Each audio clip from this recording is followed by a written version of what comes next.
रामपुर नामक गांव में एक बहुत बड़ा धनी सुनार रहता था, जो लोगों को ब्याज के चलते पैसे उधार दिया करता था और उनसे सामान गिरवी रखवाता था।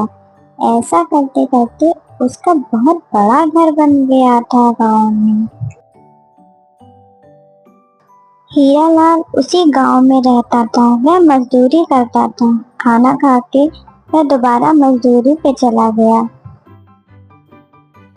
हीरालाल का खेत बंजर था। वह बहुत परेशान था। एक दिन उसके दोस्त ने उसको सलाह दी।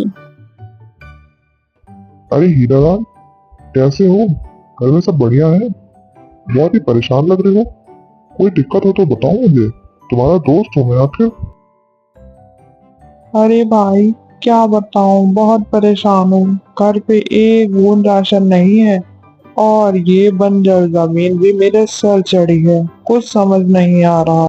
अरे तो तुम इतना दुखी क्यों हो? तुम्हारे पास कोई कीमती सामान हो तो वह सेठ धनीराम के पास जाकर गिरवी रख दो और उससे पैसे ले लो खेती करने के लिए। इतना कह के उसका दोस्त वहां से चला गया और हीरालाल सोचने लगा अब क्या करे। फिर हीरा ने जल्दी जल्दी अपने खेत का काम खत्म करके सेठ धनीराम के घर गया।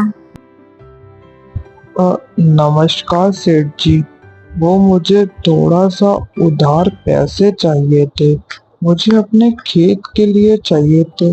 जैसे ही मेरी फसल आ जाएगी मैं उसको बेचकर आपके पैसे वापस कर दूंगा। क्या मुझे पैसे मिल सकते हैं? मैं सोने का मंगलसूत्र गिरवी भी रख दूंगा। अरे कैसी बात कर रहे हो भाई? मैं बैठा किस लिए हूँ यहाँ पे? तुम गरीबों की मदद के लिए। लाओ, दो अपना मंगलसूत्र, मैं तुम्हें उसके बदले पैसे देता हूँ।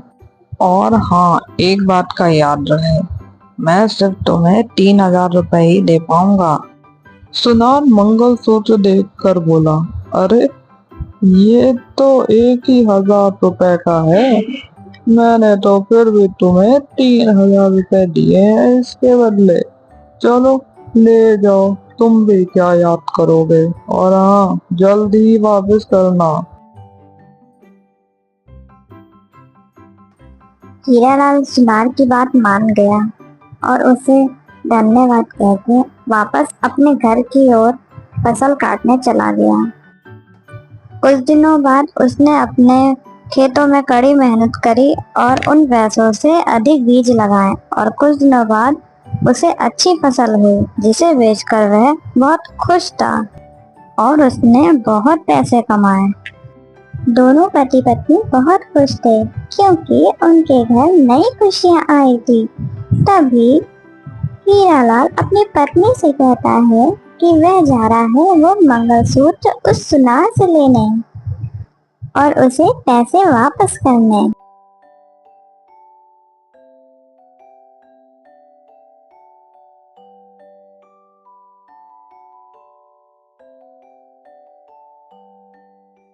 अरे सेठ जी, नमस्कार। कैसा चल रहा है आपका धंधा? ठीक तो है आप? हाँ हाँ, सब बढ़िया। तुम्हें देख के लगता है शायद तुम मेरे पैसे वापस करने आए हो, क्यों? हाँ सेठ जी, आपके दिए हुए पैसे से मेरी फसल में बहुत अच्छा सुधार हुआ है और मैंने उसे शहर में बहुत अच्छे दामों पर बेचा है, जिससे मुझे मुनाफा हुआ है। अब मैं अपना मंगलसूत्र लेने आया हूँ और आपके पैसे वापस करने आया हूँ। हाँ हाँ, चलो, अच्छा है तुम्हारा भी जीवन सुधर गया। आखिर मैं यही चिंता में था कि तुम्हारा मंगलसूत्र कहीं यहीं ना रह जाए। वैसे बैठो, मैं लाता हूँ तुम्हारा मंगलसूत्र। सुनार अपनी अलमारी से वह मंगलसूत्र निकालकर उसे देता है। सेठ जी, ये मेरी पत्नी का मंगलसूत्र नहीं है, ये नकली है। ये किसी और का है शायद। मेरी पत्नी के मंगलसूत्र के पीछे मेरे पिताजी का नाम लिखा हुआ था और इसके पीछे नहीं लिखा है। जरा आप ध्यान से देखिए। अरे, अब तुम ये क्या बात कर रहे हो? तुम्हें क्या लगता है मैंने ये मंगलसूत्र बदल दिया? मैं चोर हूँ? ये बात तुम्हें पहले बतानी चाहिए थी कि तुम्हारे मंगलसूत्र के पीछे तुम्हारे पिताजी का नाम लिखा है। देखो, जो तुमने मुझे दिया मैंने तुम्हें वापस किया। अब तुम जानो और तुम्हारा काम जाने। आज तक किसी ने मेरे ऊपर ऐसा इल्जाम नहीं लगाया। तुम पहले इंसान हो ऐसे। अरे ऐसी बात नहीं है सेठ जी, मैं तो आपके पैसे वापस ही करने आया था, लेकिन वह मेरी पत्नी का मंगलसूत्र है, वो तो मुझे दे दीजिए। एक बार आप देख तो लीजिए, शायद हो आपके पास। अरे भाई, अजीब बेगैरत इंसान हो तुम। कैसे पीछे पड़ गए हो मेरे, जैसे कि मैं चोर। एक तो मैं मदद करूं, ऊपर से मुझे ही झूठ बताओ। वह उदास होके वो मंगलसूत्र लेके वापस जाने लगा। जंगल में चलते चलते उसे उसका दोस्त रास्ते में मिला और उसने उसको वहाँ की सारी बातें बताई। जंगल में चलते चलते उसे उसका दोस्त रास्ते में मिला और उसने उसको वहाँ की सारी बातें बताई। उसने अपने दोस्त को वह मंगलसूत्र भी दिखाया। अरे भाई, तुम परेशान मत हो। तुम गांव के सरपंच जी के पास जाकर ये बात बताओ, वह जरूर तुम्हारा फैसला करेंगे। मुझे कुछ समझ नहीं आ रहा है, मैं क्या करूं? और घर जाकर अपनी पत्नी को मैं क्या बताऊंगा कि उसका मंगलसूत्र मैं नहीं वापस ला पाया? अरे दोस्त, दिल छोटा मत करो। तुम सरपंच जी के पास जाओ और परेशान मत हो, वह जरूर तुम्हारी बात सुनेंगे। हरी अपने दोस्त की बात सुनकर धीरे धीरे सरपंच जी के घर की ओर चलने लगा और उनके पास पहुंचकर उसने सारी आबीती उन्हें बताई। सरपंच जी, सुनार ने मेरा मंगलसूत्र बदल दिया है, मेरी मदद करें। क्या सबूत है तुम्हारे पास कि यह मंगलसूत्र तुम्हारा ही है? अगर तुम्हारे पास कोई सबूत है तो तुम दिखाओ मुझे। सरपंच जी, वह मंगलसूत्र मेरा पुश्तैनी मंगलसूत्र है, जिसके पीछे मेरे पिताजी का नाम लिखा हुआ है। और जो सुनार ने मंगलसूत्र दिया है, उसके पीछे कोई भी नाम नहीं लिखा हुआ है। सरपंच जी के कहने पे सरपंच जी का आदमी उस सुनार को घर लेकर आ जाता है।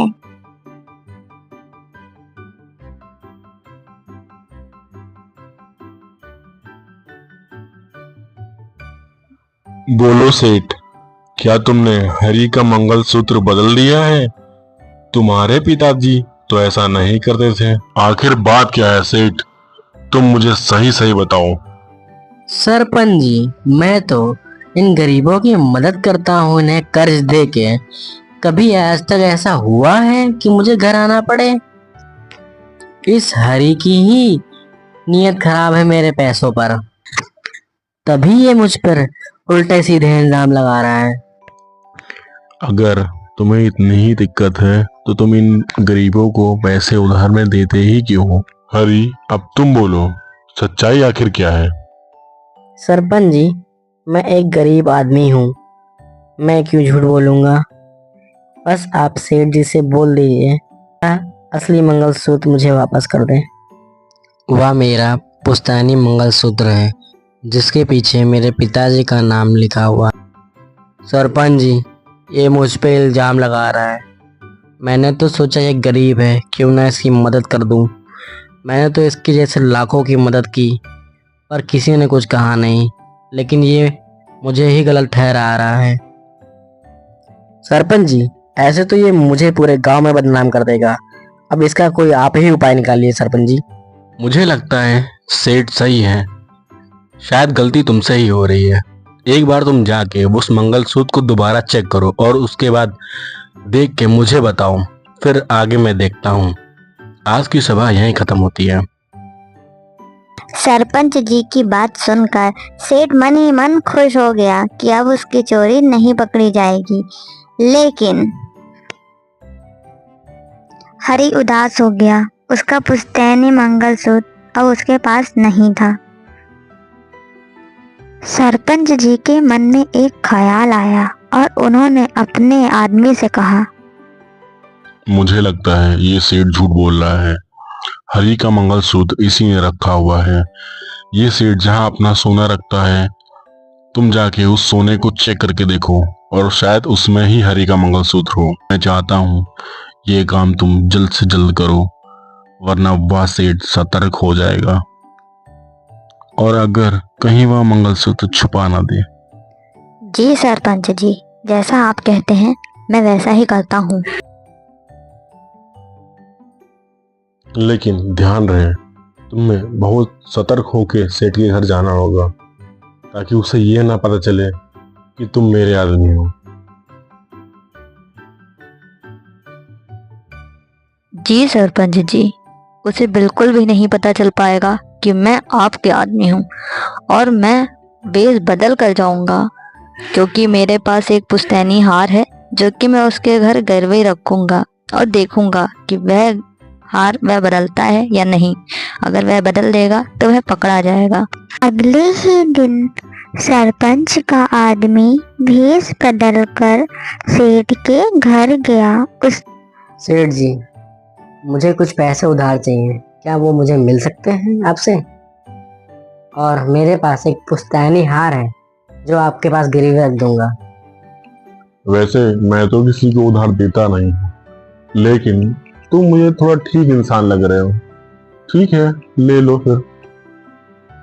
और हाँ, पर एक बात याद रहे, जिस हार की तुम बात कर रहे थे, उस हार को तुम्हें मेरे पास गिरवी रखना होगा। हाँ हाँ, क्यों नहीं सेठ जी, जैसे ही मेरे पास पैसे आ जाएंगे मैं आपके पैसे लौटा दूंगा और अपना हार भी ले लूंगा आपसे। सेठ उसे पैसे दे देता है और वह वो पैसे लेकर चला जाता है। कुछ दिन बाद वह सेठ के घर वापस आता है, वह पैसे लौटाने और अपना हीरो का हार ले। सेठ जी, ये लीजिए अपने पैसे और मेरा हार मुझे वापस कर दीजिए। सेठ जब उसका हीरो का हार निकाल रहा होता है, तब वह व्यक्ति देखता है कि हरी का मंगलसूत्र असली वाला उसके ही टोकरे में पड़ा है, और वह जाकर सबको ये बात बता देता है। फिर सरपंच जी उसको भरे गांव में बीच बाजार में बुलाकर उसको गांव से बेदखल कर देते हैं और हमेशा हमेशा के लिए निकाल देते हैं। सरपंच जी ने हरी को इंसाफ दिलाया, इसीलिए कहते हैं हमेशा सच का साथ देना चाहिए, ना कि झूठ का। आज की कहानी यहीं तक। फ्रेंड्स, अगर आपको मेरी स्टोरीज अच्छी लगती हैं तो हमें सब्सक्राइब करें और नई वीडियो के लिए बेल आइकन जरूर क्लिक करें। Thank you.